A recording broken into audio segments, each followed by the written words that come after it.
Yang paling pertama, dari masyarakat kemudian pemerintah merasa ada keprihatinan terhadap kondisi jalan di Trans Utara karena akses lalu lintas masyarakat yang mau menuju Maokaro maupun sebaliknya mau menuju ke desa-desa seringkali terhambat dengan kondisi jalan yang banyak rusak. Kemudian kondisi juga diperparah hampir setiap tahun menjadi genangan air. Yang paling pertama, pendasarnya saya selaku pemimpin di wilayah Desa Kebirangga merasa sangat prihatin dengan kondisi keadaan jalan yang seperti ini. Dan ini bukan ditemukan atau dirasakan baru tahun ini saja, tapi sudah sekian puluhan tahun kami merasakan dengan kondisi jalan yang ada. Memang bagian tanggung jawab ini adalah jalan provinsi, tetapi letak berada di dalam wilayah desa saya yang dimanfaatkan setiap hari untuk pergi datang melintasi jalur itu. Saya mencoba untuk mensosialisasikan di masyarakat dengan upaya kebatas kemampuan kami, bagaimana kita melakukan sebuah kerjasama gotong royong dengan kekuatan yang kami miliki. Dan masyarakat setelah saya menyampaikan, dan mereka merasa butuh bahwa ini adalah sebuah sarana yang untuk bisa menghubungkan dari Maokaro ke kantor camat, ke kantor Kapolsek, dari Kapolsek ke pasar, ke puskesmas, ke terminal, semua pada sarana-sarana kepentingan umum. Namun disayangkan kami tidak bisa melepas begitu saja. Kami inisiatif bagus untuk melakukan gotong royong atau swadaya dengan masyarakat di wilayah desa saya.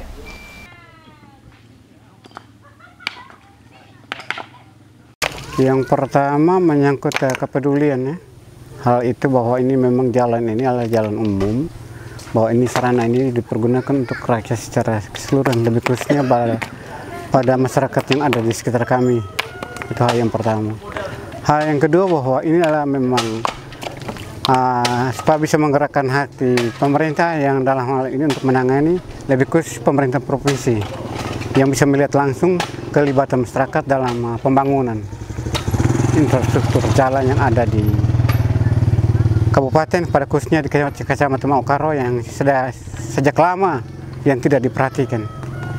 Bahwa kami minta supaya dari pihak pemerintah provinsi bisa terjun langsung dan melihat langsung ke lokasi bagaimana sulit dan yang masyarakat hadapi selama ini dalam transportasi, khusus dalam bidang perdagangan, misalnya hasil rakyat yang dari desa yang mau dipasarkan ke pasar Maokaro khususnya. Lalu merasa prihatin, kemudian mengajak pemangku kepentingan yang lain seperti pemerintah desa, teman-teman dari Polsek bersama dengan masyarakat untuk mulai membantu ini, mulai menginisiasi untuk melakukan pekerjaan penyelesaian dari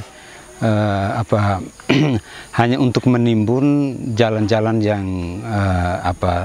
tergenang air, yang lubang, supaya akses lalu lintas masyarakat ini bisa lebih nyaman, supaya lebih cepat menuju ke pasar sebagai pusat perekonomian maupun menuju ke pusat pemerintahan yakni di kantor camat. Kira-kira berapa desa yang tergabung dalam bergotong royong ini, Pak? Untuk sementara kita pastikan baru 2 desa, termasuk desa di Kebirangga dan desa 1-2 orang dari desa Kebirangga Tengah.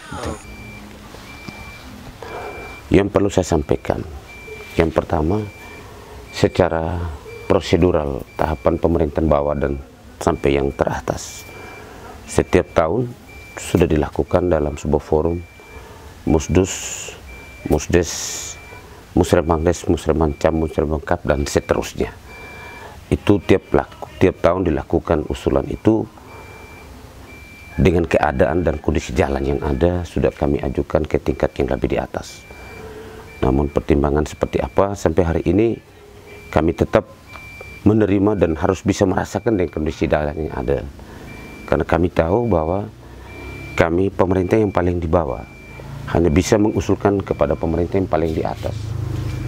Dari hati yang terdalam saya selaku pemerintahan, mungkin dengan situasi sekarang, saya meminta dari semua pihak untuk lebih proaktif, bisa menanggapi apa yang menjadi keluhan dan yang kami rasakan sekarang ini, sehingga kami bisa merasakan, karena memang Kebirangga merupakan jantung ibu kota Kecamatan Mokaro.